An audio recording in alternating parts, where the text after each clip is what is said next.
Нет, я на доске буду. Да.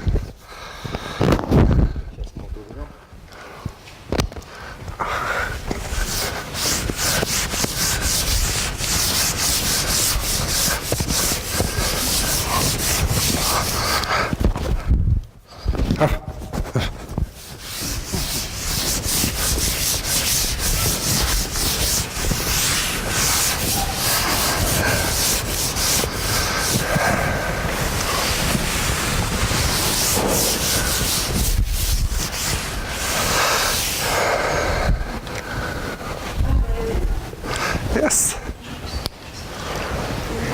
Compliment 4 minutes. Now, Professor Sergei Zivik, the inertial manifolds and five-dimensional reduction for partial differential equations. Так, прежде всего, мне хотелось бы поблагодарить организаторов за эту прекрасную идею проведения конференции и за приглашение. Я не имел возможности пересечься с Сергеем Васильевичем лично, поскольку мне было 3 года, когда он ушел из жизни. Но, как и многие поколения мехматян, я учился по его книгам, в частности, по его книге с Колмогоровым. И это большая честь для меня выступать сегодня на конференции, посвященной его памяти. And now I probably switch to English and start to speak about inertial manifolds and finite-dimensional reduction for dissipative systems. And I will speak mainly about the semilinear parabolic equation equals to some nonlinearity f from U, and this happens in some Hilbert space. And the linear part is a self-adjoint operator, which is positive, and a minus 1 is compact. So it's basically something like Laplacian in a bounded domain, and f is some nonlinear function, and this, in a sense, one of the simplest model, but it is not so simple. In particular, 3D Navier-Stokes equations can be embedded in this functional framework, and I think everybody knows that the theory for Navier-Stokes equations is still very far from completion. But today I will not speak about analytical properties like existence and uniqueness, and I will assume that this problem is somehow resolved for the equation which I will consider. So we have for any initial data belonging to the space H, we have the solution, the unique solution, U from T belongs to H, and then we have a semigroup which acts in our Hilbert space, and it's a solution semigroup, U from T equals to S from T U0, and again, since it's a parabolic equation, we cannot speak about group. It's only a semigroup if H is infinite dimensional space. And the question will be about the long-time behavior of solutions generated, of semigroup generated by this equation. So we want, and mainly we want to understand whether or not this limit in dynamics will be finite dimensional or it remains infinite dimensional, and how we can describe this. And the general idea that such dissipative systems in infinite dimensional spaces may generate finite dimensional dynamics.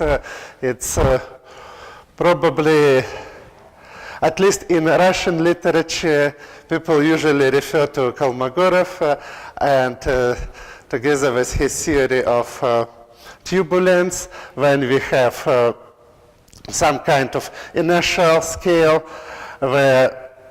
which should be finite dimensional, and then dissipative scale which is infinite dimensional, and this dissipative scale is somehow subordinated to the lower modes, and what is expected that the dynamics after some transient behavior, it will described by finitely many parameters. And in Western literature, I met references to Prigozhin with his order parameters, and often people also mention Hopf with the same idea. And roughly speaking, it means that my phase variable is somehow split into parts P and Q, where here we have something finite dimensional, or lower Fourier modes, and here we have something infinite dimensional. And this infinite dimensional part, up to some transient behavior, is slaved by these order parameters. So we have some equation like Q equals to F from P, and this equation actually gives us some kind of surface or some kind of manifold in the phase space. So we have a finite dimensional, something like of a finite dimensional manifold, and if we want the dynamics on this manifold to describe the limit dynamics of our system, we need some kind of attraction to this manifold with respect to, if you start from arbitrary initial data, then we approach this manifold as time tends to infinity. And actually, inertial manifold is exactly something related with this scheme, but so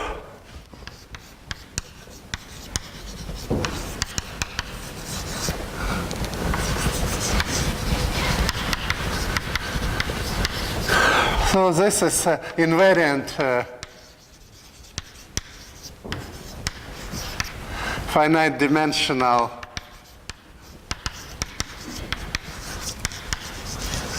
normally hyperbolic manifold.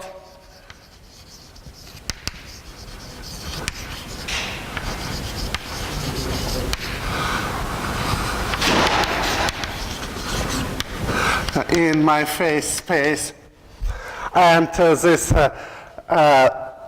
manifold is stable, and then we have the property of a bit more than only attraction to this manifold. We also have the so-called asymptotic phase. So if we start from some point u0 in H, then there exists some point u0 bar which belongs to this manifold, such that the distance between u from t and u bar from t tends to 0 exponentially when time tends to infinity. And if this object exists, it's called inertial manifold, and the word inertial comes again from hydrodynamics, because when people invent this theory, they dream to apply this to hydrodynamics and explain turbulence, and there is, as I already mentioned, there is a inertial scale in Kolmogorov theory of turbulence, and this is closely related with the name of inertial manifold. And surprisingly, till now, there is no results about, even in 2D case, about existence of such object for hydrodynamical equations. And if we have this object, then if we just restrict our dynamics to the manifold, we obtain a system of ordinary differential equations, which describe the evolution of this order parameter.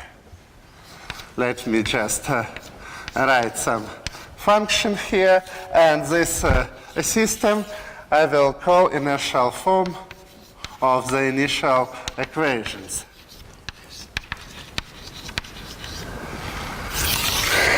And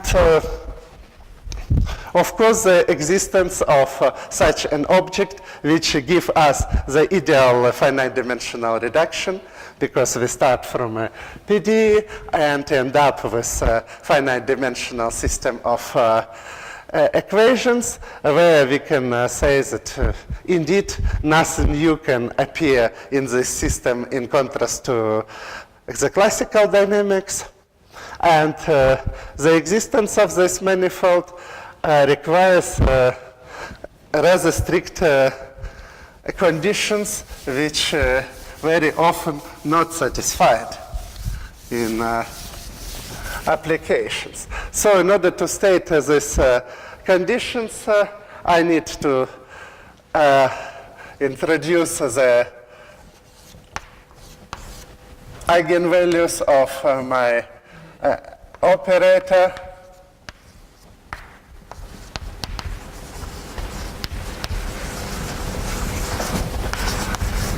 of operator A, and of course I need some conditions on the function f.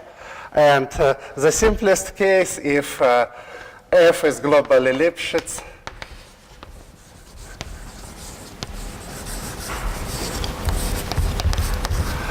with constant L.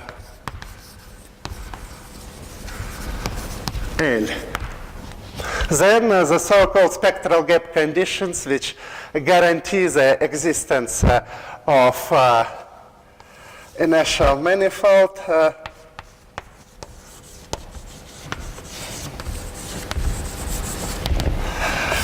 this is the condition that lambda n plus 1 minus lambda n is greater than 2 Lipschitz constants. And in this situation, we can indeed prove that there is n-dimensional inertial manifold for the problem with the property which I formulated before.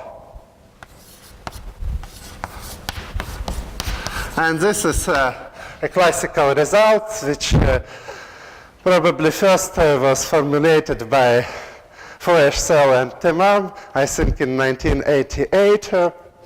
Probably not with the sharp constant 2 here, with some other constant, but this constant is sharp, and if the constant is, if this is not satisfied, you may see that in dimension n you may not have this manifold. So this is a spectral gap condition for the case when our function is globally Lipschitz, and if this function consumes smoothness, something like if we study the Navier-Stokes problem, then you cannot make nonlinearity as a bounded operator from from H to H. It will be bounded operator from H to H minus 1, and it consumes 1 unit of smoothness. Then the condition will be something like this, divided over lambda n plus 1 in a power beta over 2 plus lambda n power beta over 2 is greater than L, where this is related with decreasing of smoothness of the operator. And our model example, which I hope I will be able to say several words, is 1D reaction diffusion advection problem.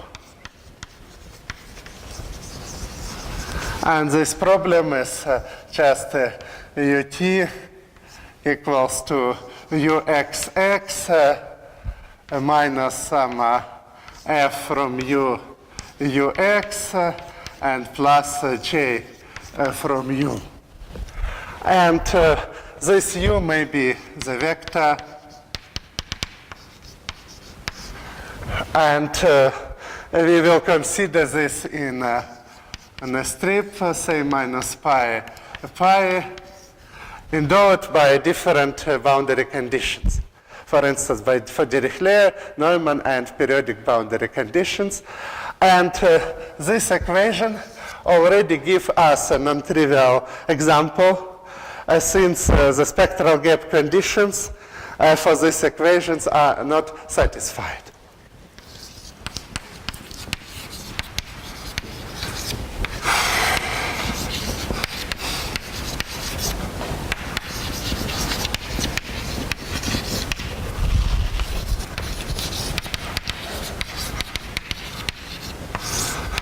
And it's exactly the borderline somehow. And I may mention that if I take f from u equals to u, it will be Burger's equation. So it's some kind of model related with hydrodynamics. So you may think that it is some kind of first approximation to Navier-Stokes problem. And already here, there are some miracles. What will happen? So for a long time, the existence or non-existence of these manifolds has been not known. Now we know that something non-trivial may happen here. But before describing this, let me say several words about more interesting case. Somehow, what to do if the spectral gaps conditions are not satisfied. In this case, somehow we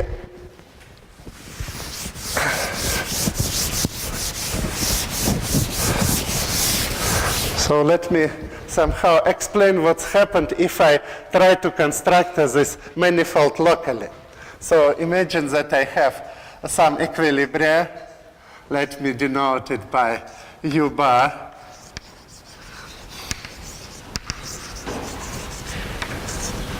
And then I consider linearization near this equilibrium, and this will be Vt plus Av equals to f prime u bar v.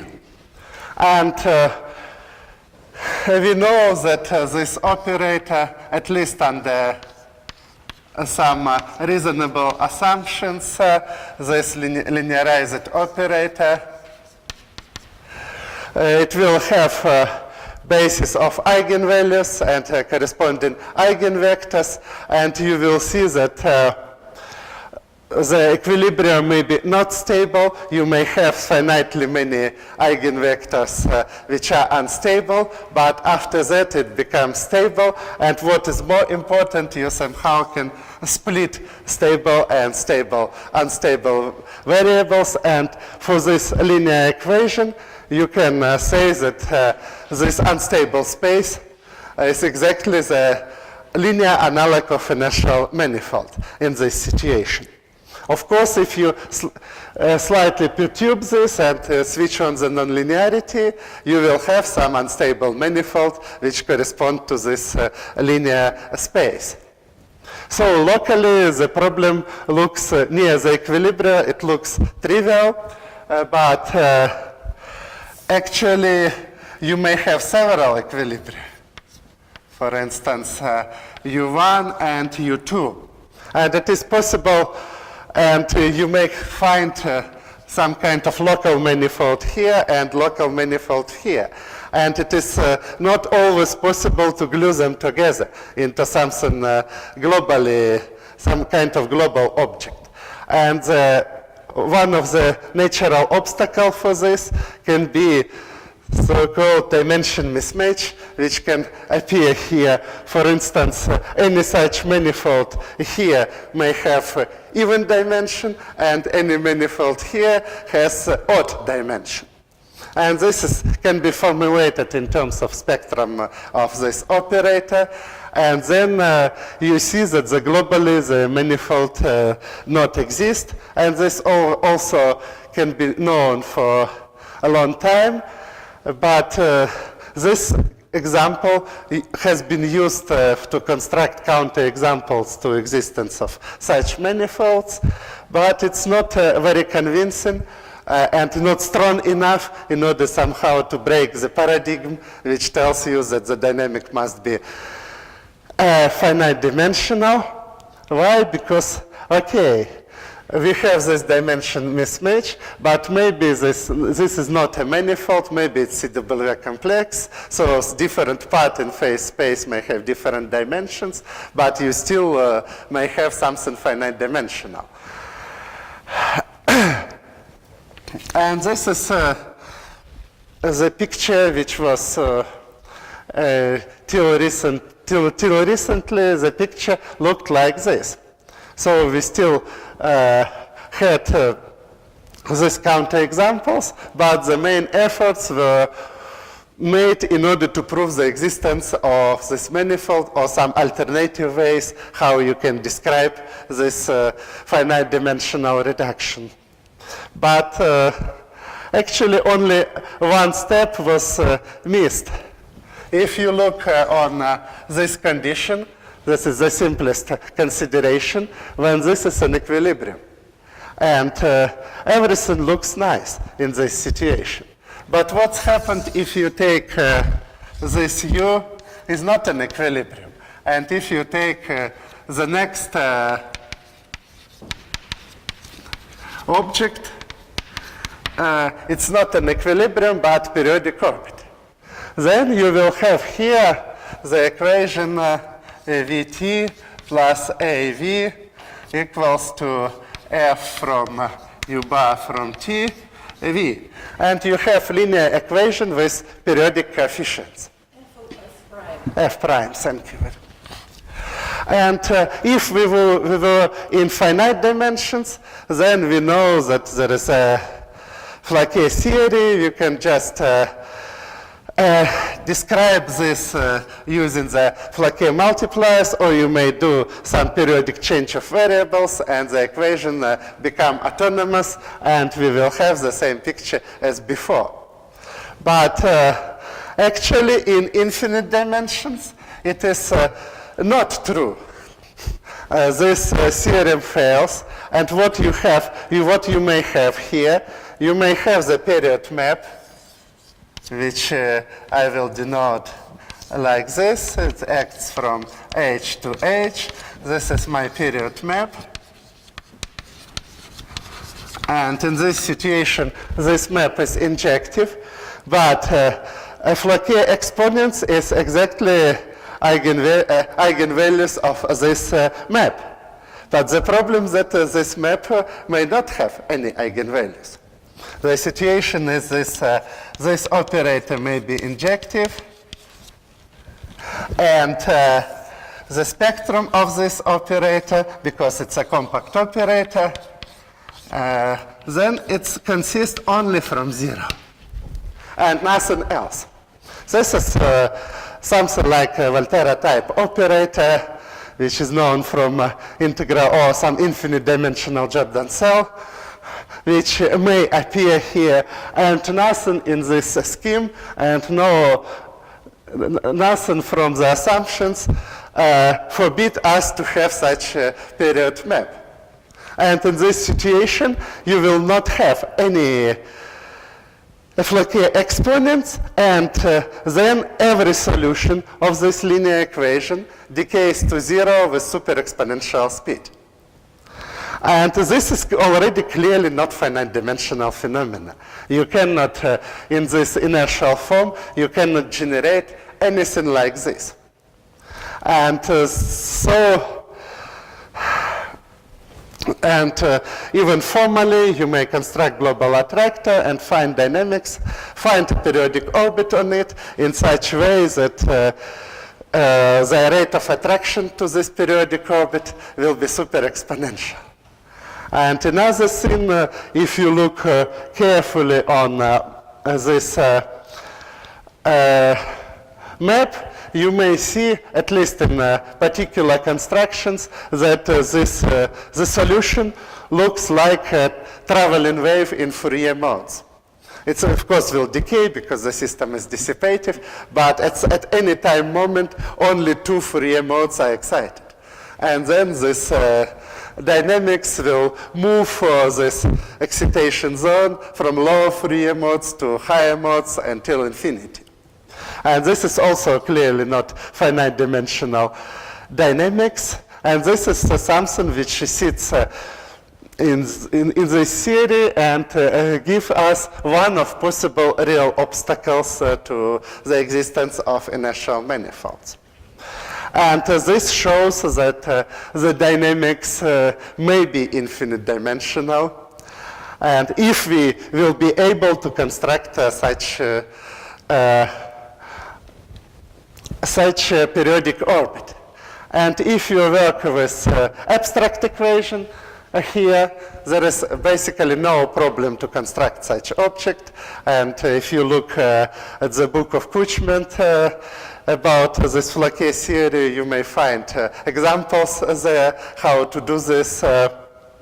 But what is more interesting is that I somewhere state, yes, I state the result, the equation, this reaction diffusion advection equation, where f from u and g of u is some local nonlinearities without any non-local terms. And what is surprising is that it is possible to do it here.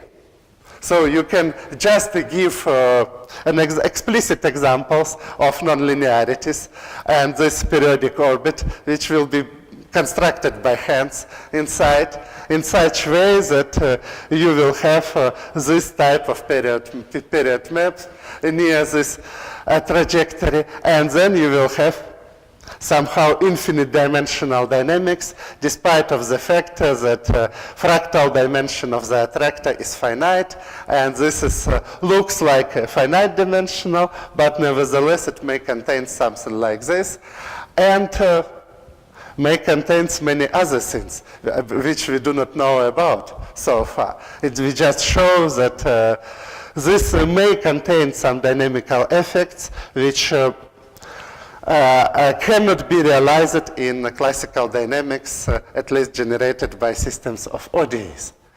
And I still, in order to conclude, I say several words about this problem again, because what's happened here is also surprising. A part of this surprising result about the existence of this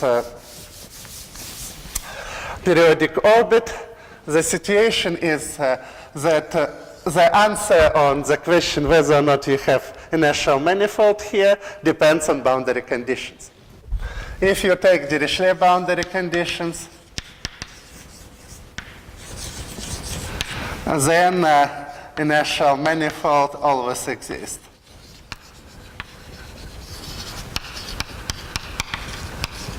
And the same happened if you take Neumann boundary conditions.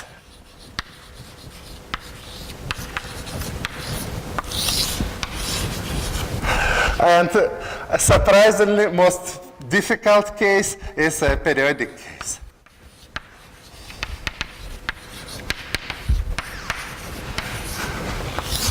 In this case, if n equals to 1, so we have one equation, then again, inertial manifold exists. And if n is greater than 1, then we have counterexample.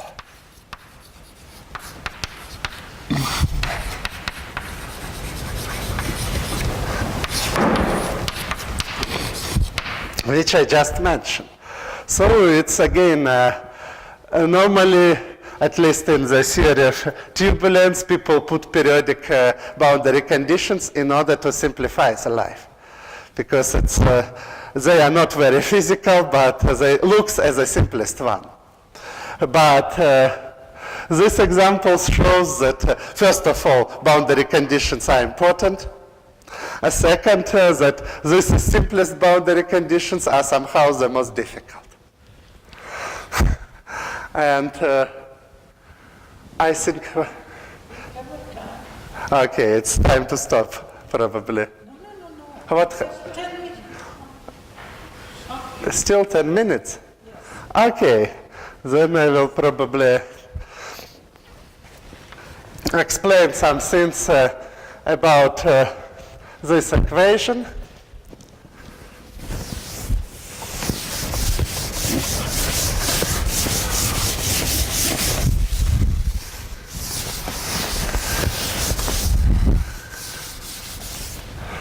And I've used this time in order to explain how we can do it's uxx minus f from ux and plus some j from u, and I put Dirichlet boundary conditions.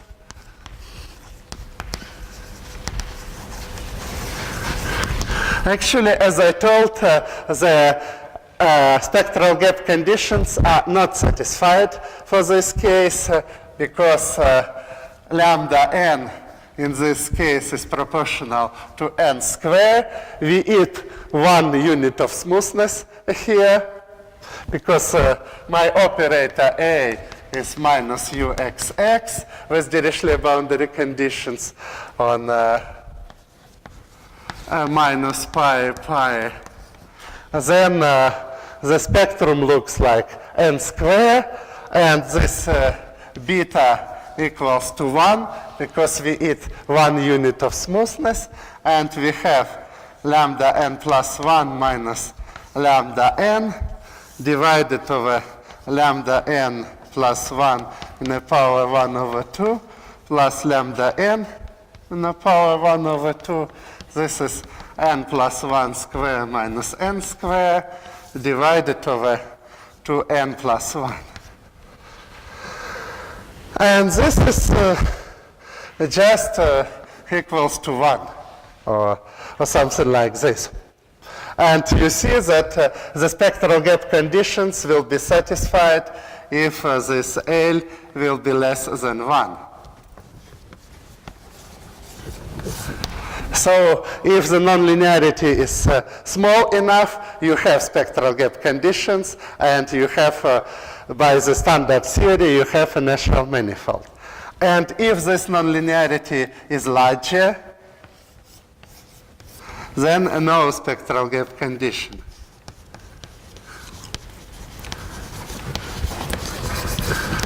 But the idea is to make some kind of transform of this equation and do diffeomorphism inside in order to reduce the equation to the new one for which the spectral gap condition will be satisfied.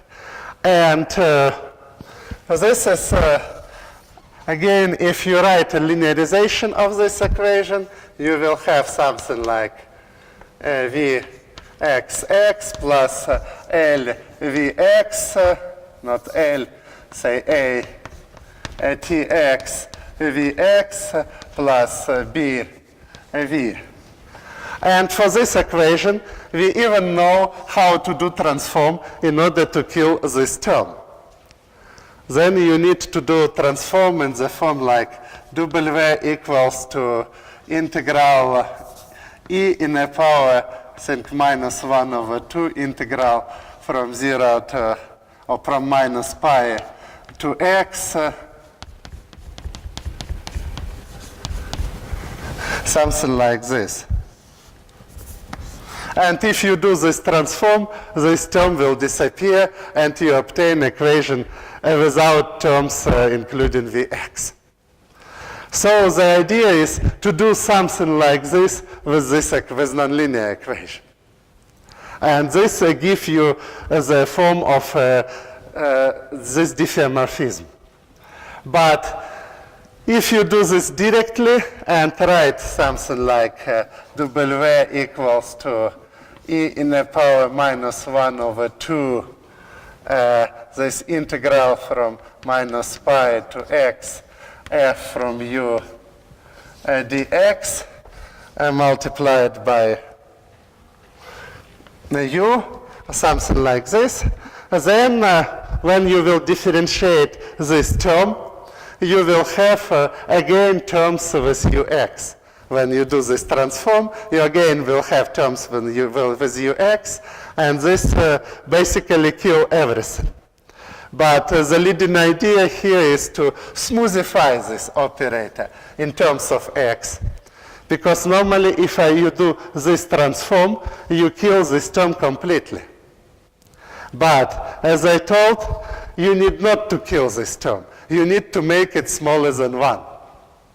So using this freedom, you may put some kind of smoothifying operator here.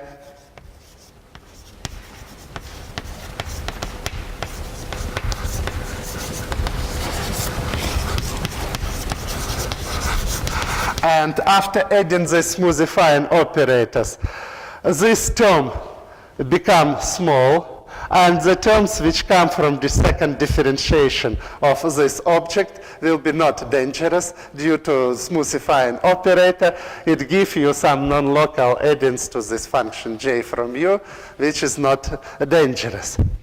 And this is the idea how we do this for Dirichlet boundary conditions.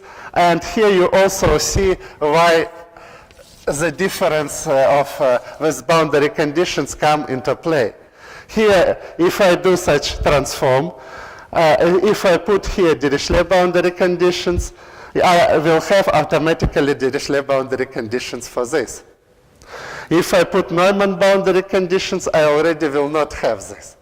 But there is another trick which allows to reduce Neumann boundary conditions to Dirichlet boundary conditions, basically by differentiation of the equation. But if I have periodic boundary conditions, I cannot do this at all, because this can be not periodic. And then even starting from periodic function, I will have something non-periodic, and nothing works with periodic boundary conditions. And as you can see, this is not a technical problem, because if you have a system of equations, then indeed there is a counterexample.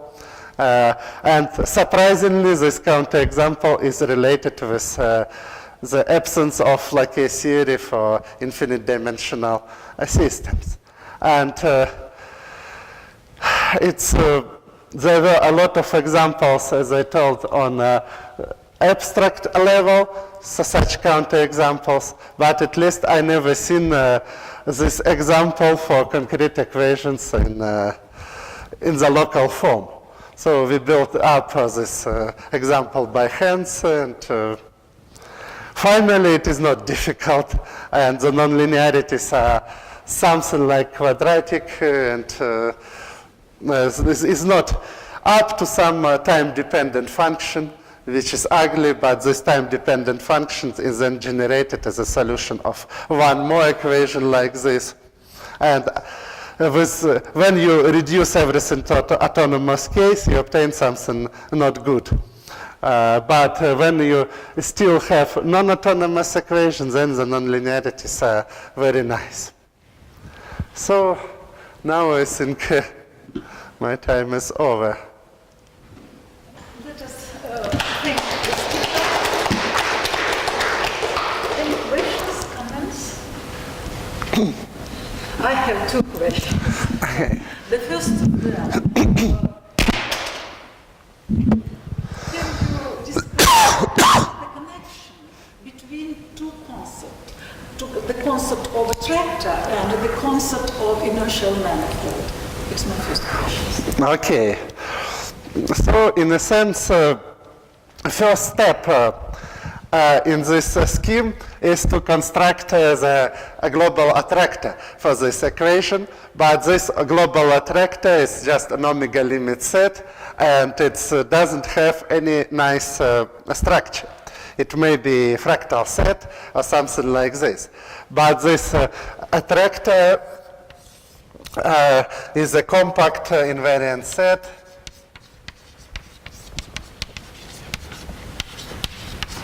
with the attraction property.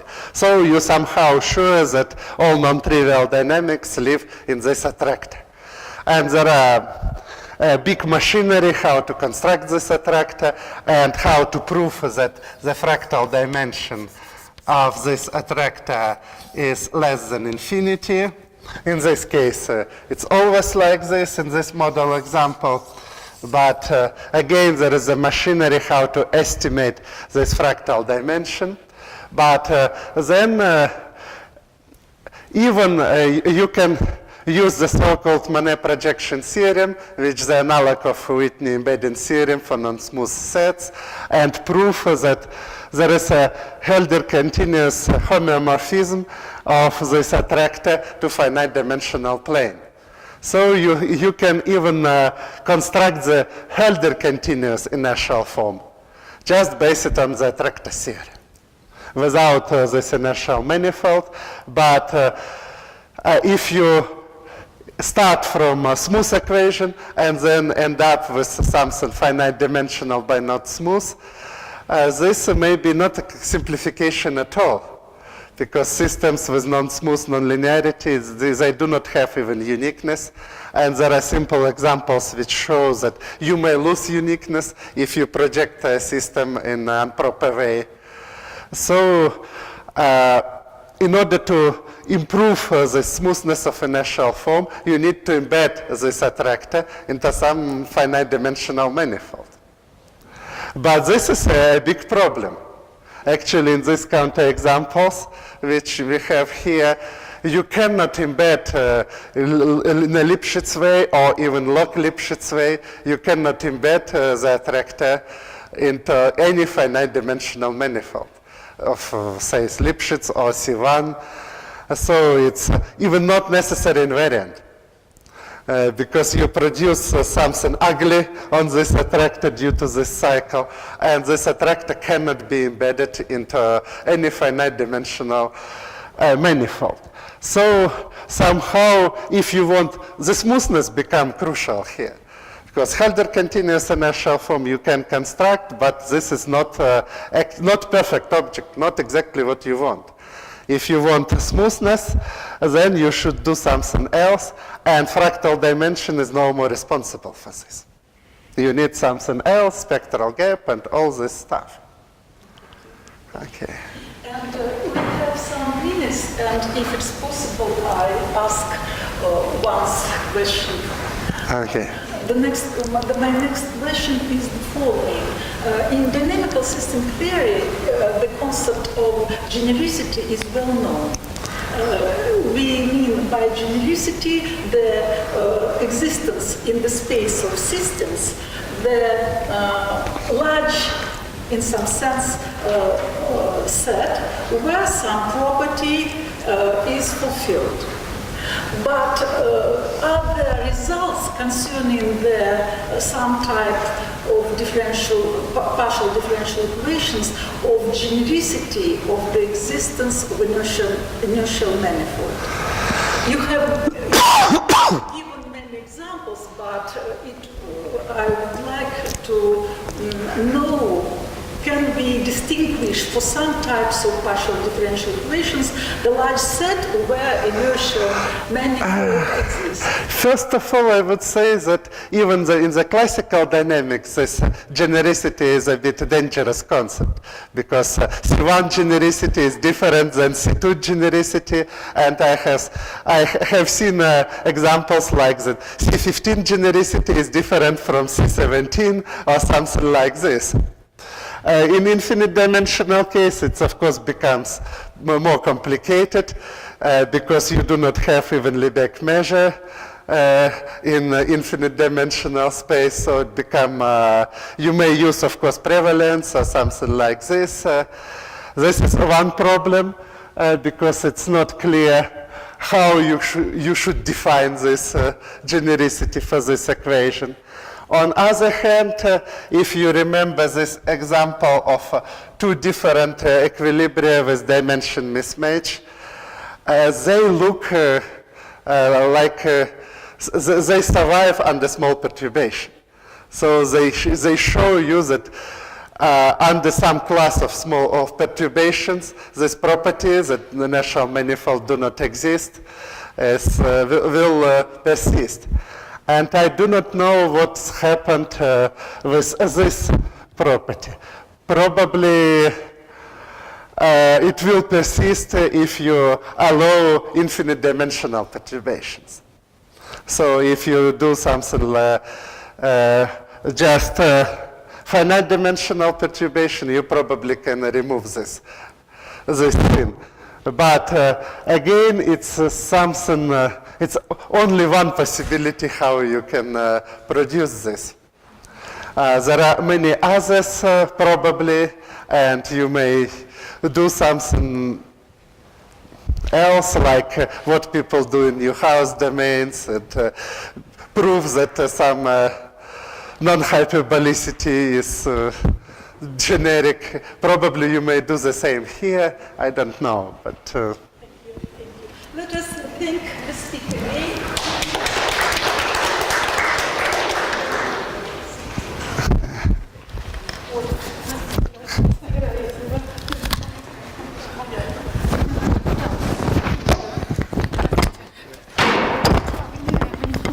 Вы без этого делали? Куда Опустить.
А что я, вы знаете, отвыкла как ходите. Положите его куда-то в пол.